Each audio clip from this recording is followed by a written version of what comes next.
आज चाहिँ म होलीको दिन सो घुम्न निस्केको बाटोतिर के छ अलि चल्दै भनेर होइन मेन रोड निस्केको भनेको तर मेरो घरभित्र पर्ने भने भएको हुनाले सोचेर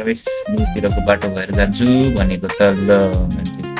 अगाडिपट्टि होइन यो पुल कट्ने बित्तिकै यसो हेर्छु भनेको त परपट्टि बच्चाले होइन छेकेर बसिरहेको अनि अगाडि पनि छेकिरहेको त्यो स्किप गर्न सकिनँ त्यसरी मैले प्लान गर्नु पर्ने भयो होइन जान्छु फेरि अगाडि गएर अर्को टर्निङ लिएर बाहिर निस्किनु फेरि ए बाबा हो कति ब्लकेज हो भर्खरै त पैसा तिरेर आएको भन्न मैले चाहिँ यसलाई जबरजस्ती ट्याक्क भागेको त अगाडि फेरि अर्को ब्लकेज होइन कति हो भित्री बाटोमा त होइन टन्नै पैसा खर्च हुनुभयो झन् भनेर चाहिँ अनि यहाँ चाहिँ पैसा दिएँ पैसा नदिने हिँड्नै दिएन त्यसपछि म सर्भिस लिएको थ्रु फेरि मेन रोडमा गएँ अब त चाहिँ म पछि भन्ने हो अनि मेन रोडमा स्कुटर लेनमा टु व्हिलर लेनमा चाहिँ सडर नियम नगरिकन अगाडि बढ्दैछु अगाडि बढ्ने क्रममा चाहिँ भित्री बाटोमा चाहिँ एकदमै रमाइलो भएर चाहिँ के अरे म चाहिँ मेन रोड मात्रै हिँडेको मेन रोडको दृश्यहरू तपाईँहरूले इन्जोय गर्न सक्नुहुन्छ र छेडमा कुनै छेडमा चाहिँ मैले देखिरहेको दृश्यहरू तपाईँहरूले देख्न सक्नुहुन्छ।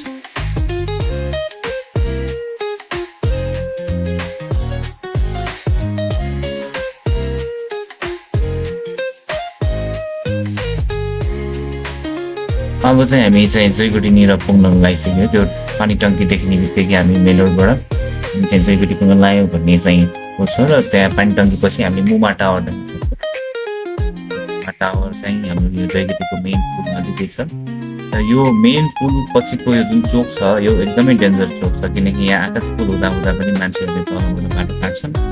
बाटो काट्दाखेरि रसमा हुँदाखेरि होइन चौबाटो पऱ्यो चौबाटोमा चाहिँ एकदम डेन्जर हुन्छ किनकि यो कालिका नगरको भित्री बाटो होइन त्यसै गरी तपाईँको शान्ति चौक जाने बाटो सर्भिस लेन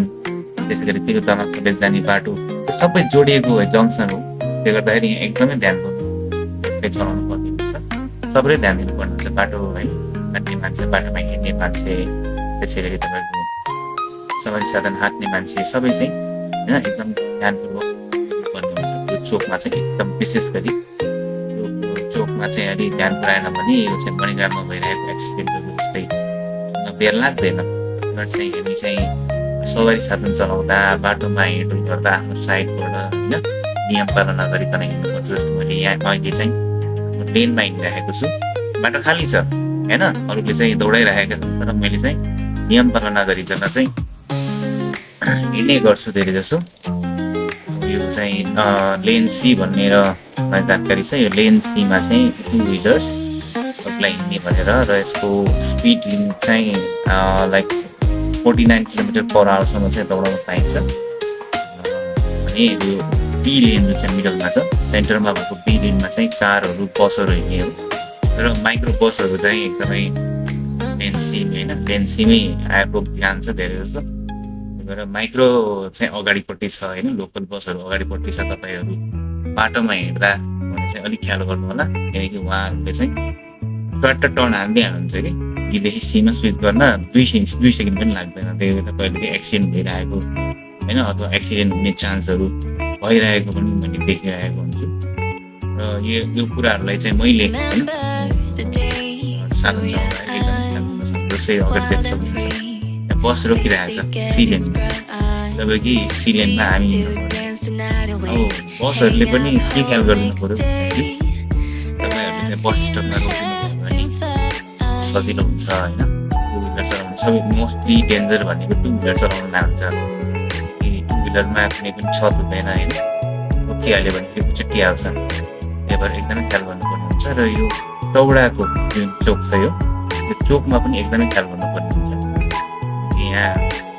टर्निङमा पनि चलाइरहेको हुन्छ मैले देखेँ मैले मात्र देखेको चलाएको है मेरो दृष्टिकोणले हेर्दाखेरि त्यस्तो मैले देखिरहेको छु र बाटो पनि तपाईँको आकाशपुल यहीँनिर छ है आकाशपुलबाट नकाटेर तपाईँको मेन चोकमै आएर बाटो काट्न खोज्नुहुन्छ पहिलो यात्रीहरू चाहिँ त्यसले गर्दा पनि ट्राफिकमा अलिकति ज्याउ हुन्छ, स्पेसली रस भएको बेलामा त्यो चाहिँ ख्याल गर्नुपर्ने हुन्छ। पैदल यात्रीहरूको स्पेसली किनकि ज्यानभन्दा ठुलो के हुने सेफ्टी इज फर्स्ट भनेर चाहिँ गरेको हुन्छ। अहिले चाहिँ मिलन चोकमा चाहिँ ट्राफिक लाइट राखिदिएको हुनाले एकदमै सजिलो भएको छ सबैमै। गाडी बढ्दै जाँदाखेरि हाम्रो चाहिँ यहाँ हस्पिटल लाइननिर पनि हामीले चाहिँ आकाशी पुल देख्न सक्छौँ। त्यो आकाशी पुललाई हामीले चाहिँ भरपुर प्रयोग गर्ने हो भने होइन, सरकारले लगानी लाग्ने बनाइदिनु भएको छैन, आकाशी पुललाई प्रयोग गर्नुपर्छ कि प्रयोग गऱ्यो भने बाटोमा हिँड्ने सवारी साधनहरूलाई पनि सजिलो हुन्छ। प्लस यो हस्पिटल लाइनको नजिकै बस पार्क एरिया पर्ने हुनाले पनि एकदमै रस हुन्छ यो टर्निङहरूमा, एकदमै ख्याल गर्नुपर्ने हुन्छ पैदल यात्रीहरूले, सवारी साधन होइन चलाउने व्यक्तिहरूले। त्यही भन्न चाहन्छु।